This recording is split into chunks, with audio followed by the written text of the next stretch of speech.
Thank you for everybody for joining us. Today we're going to be talking about better geometric highway design and focusing on optimization and cost reduction in Softree Optimal. My name is Jeremy Gonzalez, and today I'm joined with Craig Spears, who will be doing the bulk of the presentation. So this seminar is about optimization, our optimization tool for little higher standard roads, highway design. And obviously, or at least I hope it's obvious that this tool won't solve all your problems. You still, as a highway designer, have many things to deal with. What this tool will do, though, is to save you quite a bit of time in finding a low-cost alignment or alignments based on the earthwork cost. And the starting point here is a drawing that we received. It's a highway, rural highway, and it was given to us in Civil 3D format. It's about 10 kilometers or 6 miles long, and it's a divided highway. I just show you some of the sections here. It's got a medium in the middle, depressed medium. And yeah, we were given the Civil 3D file with the assemblies, the corridors, the various alignments. And to get from Civil 3D into the optimizer, most of it is really straightforward, super straightforward, which is getting the original ground surface in, getting the alignments in. Those things export very simply as XML files, and they come into the optimizer very easily. Just to give you an idea, I've got surfaces. I've got an OG surface here selected. I'm going to export that, and I'm also going to export my alignment, the center line alignment, along with the profile, and it's just straightforward. I'll save this as a XML file. Out it goes. Tells me it already exists because I just did this, and there we go. We've got a good portion of our Civil 3D design out. Now the hard part is the cross sections, and there's two strategies there. One is you can use our plugin tool, which is available here to capture the cross sections directly from the Civil 3D drawing, or alternatively, you can set up the cross sections in the Softree Optimal RoadEng environment. So it's a trade-off. Depending on how complicated the cross section it is, it might be a lot easier just to set it up in RoadEng's Softree Optimal environment. But to show you how this works, essentially what we're going to do is we're going to sample the corridor vertically. So you've got a corridor. It's got assemblies and sub-assemblies assigned to it, and we are going to recalculate the corridor vertically and capture what the cross-section looks like at various vertical positions. And from that, we can assimilate the behavior of the Civil 3D cross-section directly in RoadEng/Softree Optimal environment. It takes a few minutes, so I don't think I'm actually going to run it, but I'll give you the idea. So you click on the Optimize to Optimize button. It asks you for the name of the alignment. It asks you have to have a sample line group set up. And in the sample line group, you have to have your subgrade surface mapped in there. So it's asking me a design surface. I'm going to go with main SG, which is the subgrade surface, and then finally the corridor. And I'm going to tell it how far I want to sample. It can take a few minutes, so I would say maybe we'll go 5 meters above and below at an increment of 1. And when I push this button, it's going to start a process. I'm not going to do it because it takes about 10 minutes. It's going to recalculate the corridor many times, multiple times, and from that information, it's going to save what's called a CSX file, and that is really the starting point into Softree Optimal. So after exporting the land XML alignments and surfaces, if you choose to try to capture the cross sections using this tool, it's going to take a few minutes and it'll create a CSX file. So now I'll come back to the Civil 3D environment in a minute. We're going to switch over to the Softree Optimal software. Softree Optimal / RoadEng. And here we, whoops, sorry, I'm getting ahead of myself. I want to create a new design, a new Softree Optimal design from that information that I've exported. So I'm going to go File, New. I'm going to choose Land XML as my original ground surface. And there it is. And it's going to load that up. Tells me that it's found an OG surface. If there was multiple surfaces in here, it would show you the various surfaces. A few options here. Just take the defaults. Brings in the XML file quite quickly. Asks me to save it in a more compact form. Save that.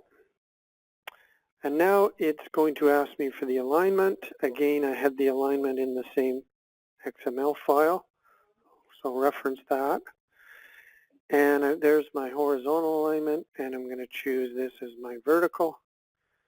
And then finally, I'm going to choose this option, corridor sections. As I mentioned, this is the approach where we simulate the cross-section in this environment using the Civil 3D section. So I'll just bring that in. And quick finish. And one last detail to worry about, I'm going to give it an offset here, an additional offset above and below. I can explain what this is in a second. Let's just go ahead.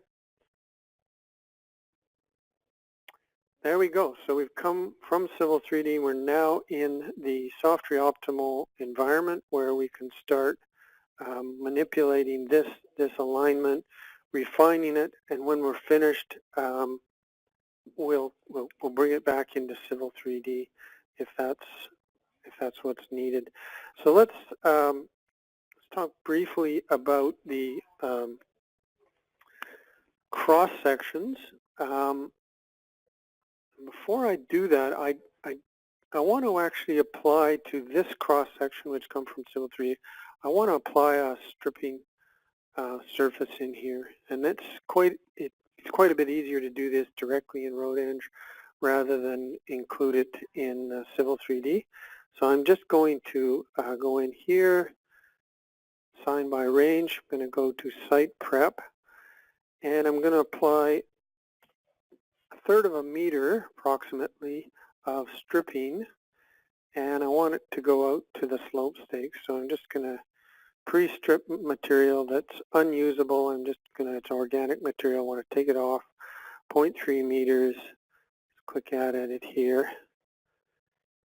And there you can see I've now taken out a section of stripping. And we could have done this coming from Civil 3D. It's just a little easier to do it here in this environment. Doesn't take but a second.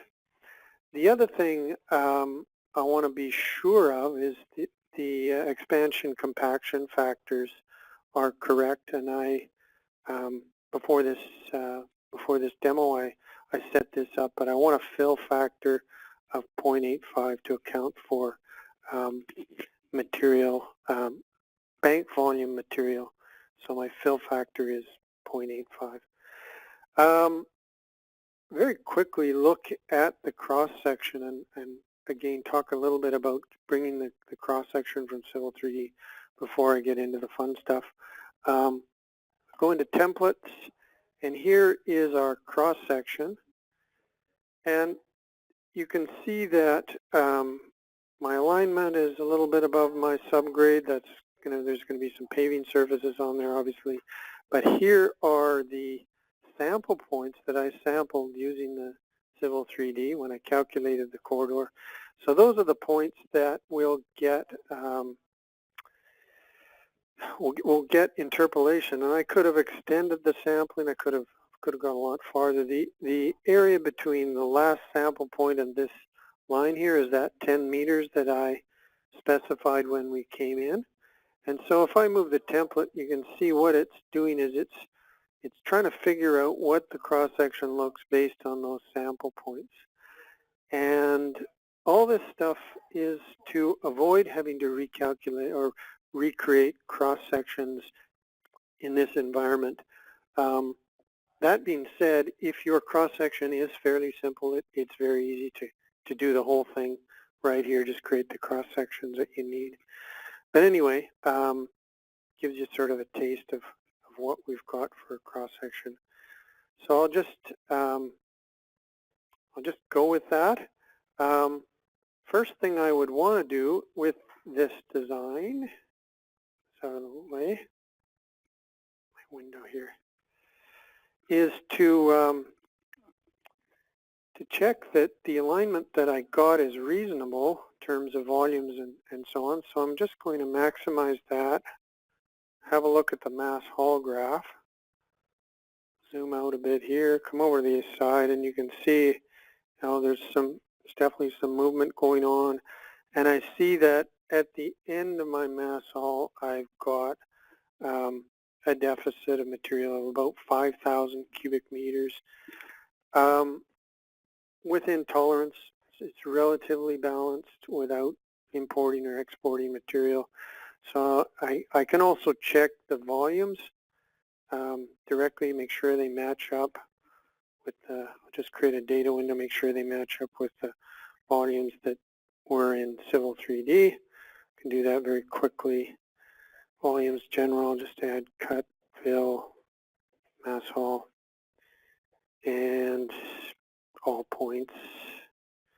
There we go. Those are our cross-sectional volumes, and of course I can check these, make sure that that everything's good with this alignment.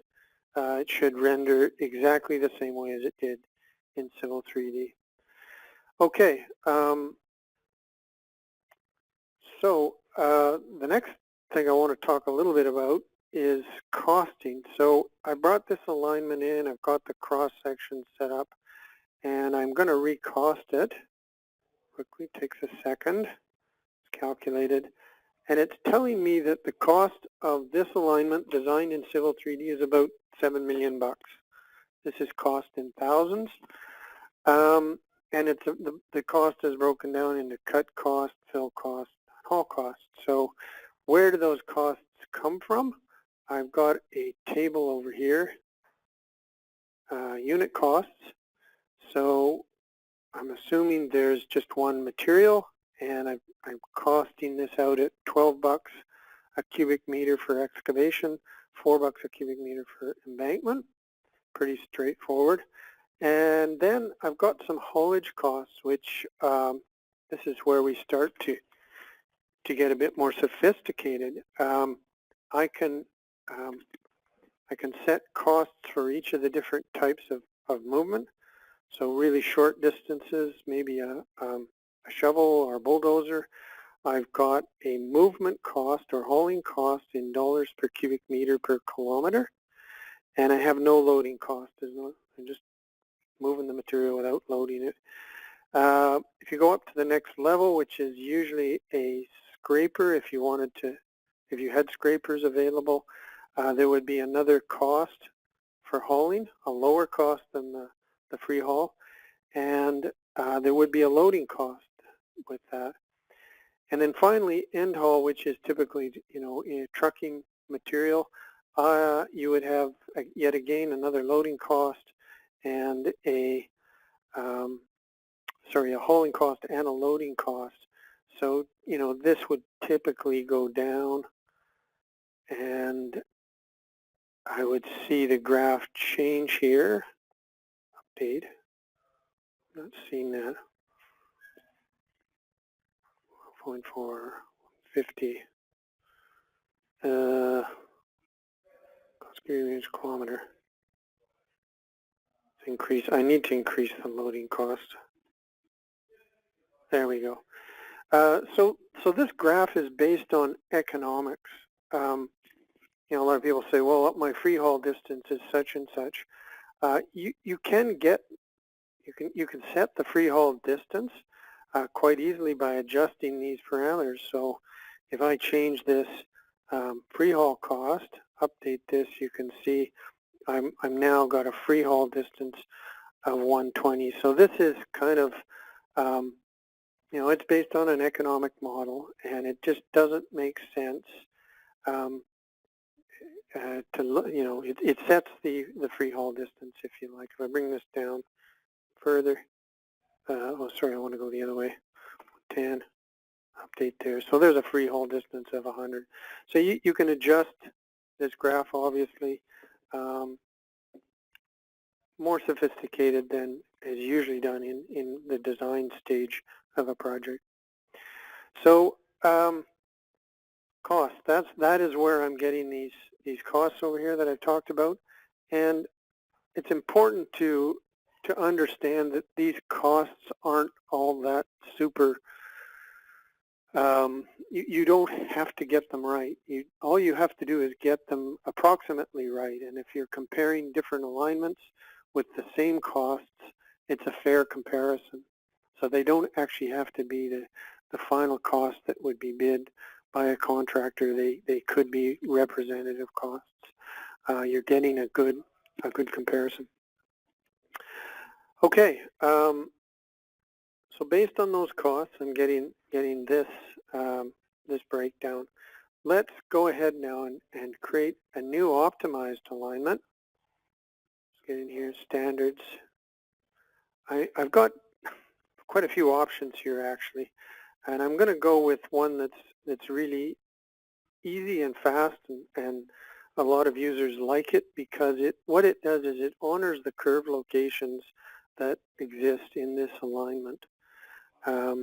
If you chose other ones, it would start moving the curves around. It might create extra curves, things like that. This one says, I'm going to keep all the curves where you've put them, but I'm going to try and do better in terms of minimizing costs. So yeah, so the other thing I'm going to enter here is a grade constraint, and I know that this one is 5.5. Let me just check my notes. No, 5.25 is my minimum grade, and 5.25 is my maximum grade. I was given sag and crest values for the vertical curves of 84 and 86. So I'll just enter those values. And of course, you can do an optimization and come back and change these things and try another set of values, come up with another optimization. You can see with compare costs, things like that. These values, of course, are adjustable by station range. So if you had a lower speed section of the road, you could change the values for a section of the road. It's entirely up to you. I've chosen to go with the same grade and curvature values for the whole road. The other thing I want to do is I want to set the range. Because I'm using user curves, this is a little thing I have to do. I have to set the station range to match the curve, the vertical alignment that I have. It doesn't go all the way. So I'm going to go from 9400 to 18870. The other thing I'm going to add is a control point. I'm going to say that when we start this alignment, we're coming off an existing road, and I want to match the elevation at that point. Not only that, I want to match the grade coming off. I don't want to have an abrupt grade change. So I'm going to say match the grade within a 1% tolerance of our start station. I can set control points anywhere along the alignment. And the reason for doing that is you might have an intersection, you might have a utility, you might just want to force the alignment through a particular control point. Yeah, let me come back to PIT. So let me just get an optimization running here. Let's just go ahead and process this. See how we can do. Optimal profile. Oh, one thing I need to make sure of is that I have the right cross sections involved. Because I've come from Civil 3D, I want these things called corridor section points. So I'm going to turn that on. And I got 377 cross sections, 10-kilometer road at 25 odd spacing. Let's go ahead and process this. And this part of the software can take time, and that's it's hard to predict it. Generally, well, you'll see how long it takes to do a 10-kilometer road. For a long road, lots of constraints, this could take literally hours. But generally, if you watch what you're doing, keep the number of cross sections down, you're going to get a solve time pretty quick. So now it's into the hardcore optimization, which, by the way, we have a patent on this technology. It's been under development for quite a few years in association with the University of British Columbia. So we're pretty excited about this. We're just working through user interface, making it easy to use, things like that. But the hardcore technology is something we own, and we're going to exploit it, hopefully. Taking a second. I did run this before, and I know it does solve relatively quickly. Here'd be a good chance if anyone has any questions.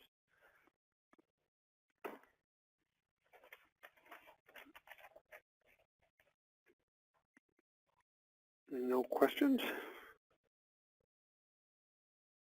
Greg, we do have a question here. Okay, can you relay it to me? I'm challenged with this panel here. Sure. It says, what about right-of-way constructions? Will the program keep the road in the right-of-way, such as? Good question. And the short answer is yes. And I can show you where that would be set. There are actually quite a few different ways that you can constrain the alignment, and right-of-way is one of them. You can set right-of-way restrictions. Generally speaking, when the strategy for optimizing something is to start with as unconstrained as possible, and gradually constrain it more and more. And the reason for doing that is it's quite easy to over-constrain a problem, to make it infeasible. You come in, you say, well, I want a big K value, and I have all these control points, and you want all these conditions that you know in advance. And what you're really doing is you're taking away the optimizer's ability to find good solutions. You're restricting it.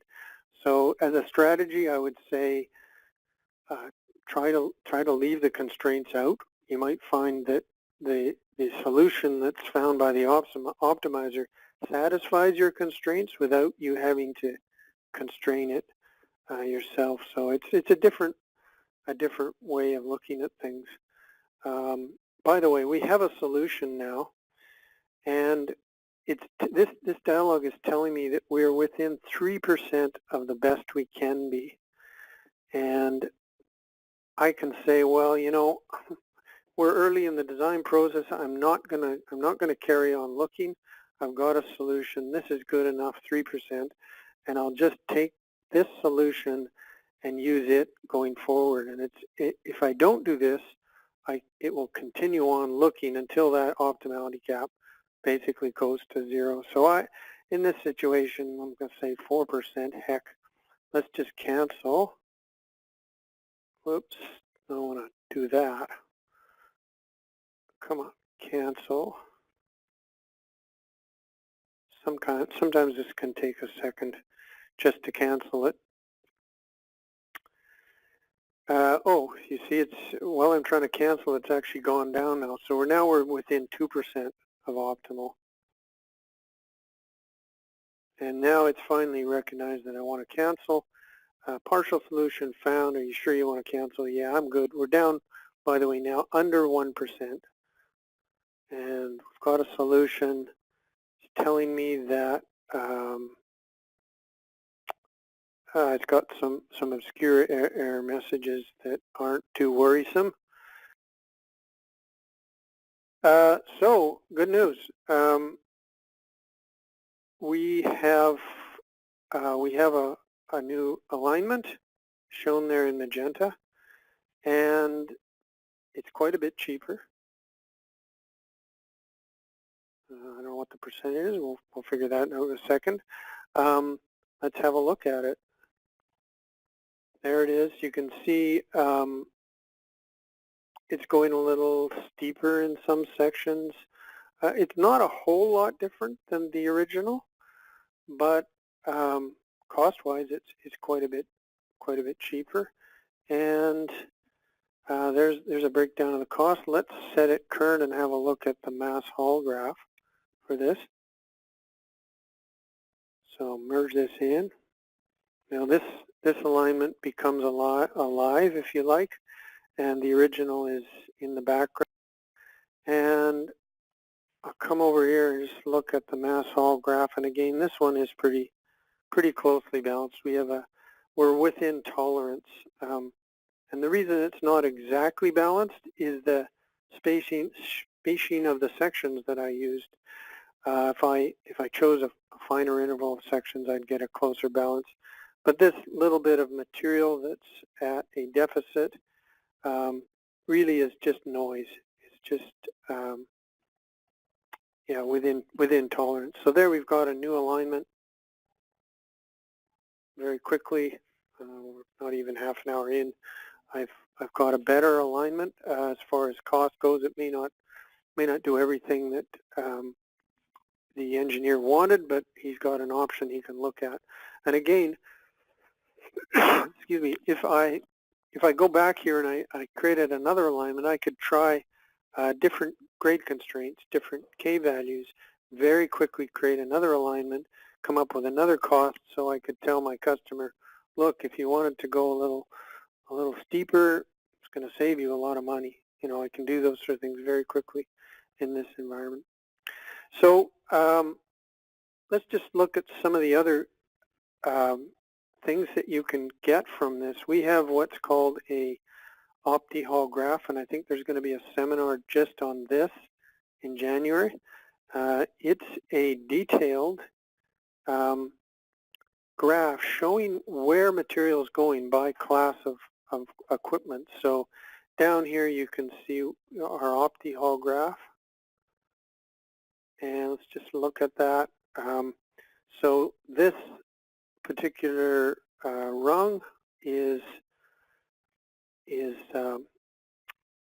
end haul. By the way, I think the way the costs were set up, I didn't mention this when I was there, but the costs here, because these two are the same, I don't know if you noticed before, it really means we're only using two types of equipment. Everything is going to be free haul or this category, which is, you know, usually end haul.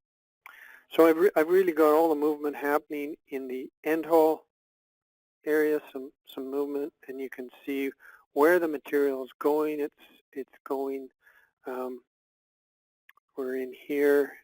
We're filling there, so it's material is being moved into that fill there from both these directions. And then again over here, there's another fill. You can see that. So we got a detailed schedule of the material, and I can actually copy that to the clipboard. We'll just do a summary. Let's go with a minimum amount of volume, 1,000 cubic meters, and minimum distance, 50 meters. Copy to the clipboard. Let's come over here quickly. And where's my Excel? Here we go. And we'll paste. And there you've got detailed summary of where stuff is going. So we've got cut station from to, fill station from to, and the type of movement. So those things there are based on centroid, if you like. So you got a fairly detailed schedule of the equipment or the material movement. Okay, let's go back to Civil 3D because that's where we want to get to. So I'm going to save this file. File save as. I'm going to choose land XML and call this opt_line.xml. I don't need the section, any of this stuff for sections. I just want the alignments. So I'm just going to save this. Done. Back to Civil 3D. And I'll come up here to my Insert tab, Land XML. Bring in the Optimal Alignment XML. Bring it all in. And now I've got, if we look under our Alignments tab, or Alignments, you'll see now we've got Untitled. I didn't even save the other file. Untitled, and it's got Profile with it. So if we want to update our Civil 3D file, we're going to take our corridor properties, and we will we'll switch this out. I'm going to change this to Untitled, and we need to set the vertical to FG Center. There we go. Rebuild the corridor, and Bob is your uncle. We've got a new alignment in Civil 3D that's been massaged, improved. If I don't know, optimized. Don't like to use that word, but it's a new alignment. You can run all your detailed stuff in the Civil 3D environment. As soon as this corridor is up to date, we should see all the sections up to date. There we go. It's all done. And I just zoom in here, and now we've got the same assemblies and everything. All we've done is swap out the alignment, so it is in fact different and should produce different quantities. So that's the process. Civil 3D, Softree Optimal, back to Civil 3D. The other thing I wanted to quickly show you, how are we doing for time? Well, we're running a little late, but that's typical of me. Anyway, so yeah, I have here another file that we're working on, and this one I changed it around a little bit. I used a RoadEng cross-section. I also added a material layer, which is quite easy to do here. So there's a layer of maybe rock or some other material below on some of these cross-sections. I put the pavement in here, and I used a new tool that we have. We're working on, and it's still kind of researchy at this stage, but it's a horizontal optimization tool.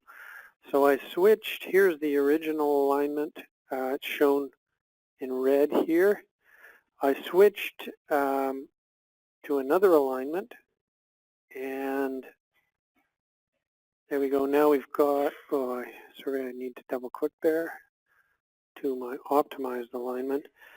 And now the other alignment, which has been optimized horizontally,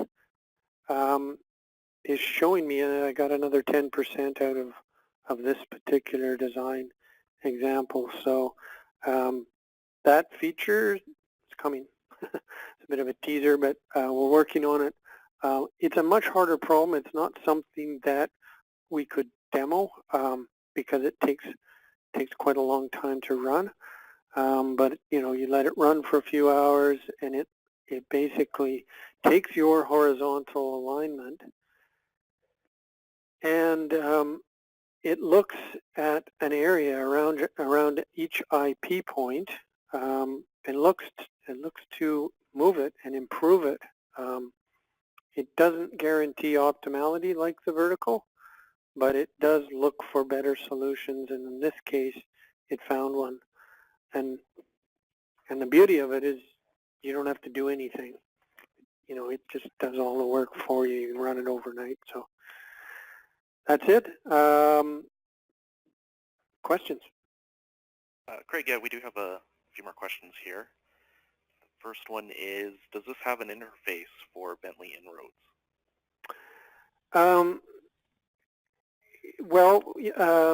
It doesn't have a plug-in like we do for Civil 3D, but it does. We can take a Bentley file, and first of all, we will get the alignments as we did with Civil 3D through Land XML. Pretty straightforward. Getting the cross-section from a Bentley file, the way we would do it, if you didn't want to create the cross-section here, is to get the subgrade surface. So you would actually export a subgrade surface as well as an original ground surface. And using that subgrade surface, we can approximate the template. So I can go in and get an approximation of what your cross-section is doing if I know what the subgrade does at a particular spot, because I can, it'll approximate the closing slope angles. It's not as sophisticated as the Civil 3D one is right now, but it does work. You can do it that way, and that's something that is definitely on our list to get a bit more. What's the word? A better interface to Bentley. Right now, the subgrade surface does work, and if you've got a relatively straightforward cross-section, it might be just easy to set it up in here. Typically, we see pretty significant improvements over engineered designs. We're computer guys. We have engineers, of course, on staff, but and we're not involved in the projects, but we typically see huge dollar savings when you start optimizing things. It's surprising. So yeah, Bentley, we can do it, and we'd be happy to do a demonstration to show you how that works. I think it probably deserves a separate demonstration. Good. And then the final question is Optimal part of normal RoadEng? It is part of RoadEng. It's built into RoadEng, but there's two ways you can get Optimal. You can get just Softree Optimal, which it has all the RoadEng design functionality stripped out, basically. Just got pretty much what you've seen here today. No output creation or anything like that. It assumes that you've got another software. And of course, if you have RoadEng itself, you can use Softree Optimal. You can add Softree Optimal to it. There's an additional charge for it. It's not a killer. It's not super expensive.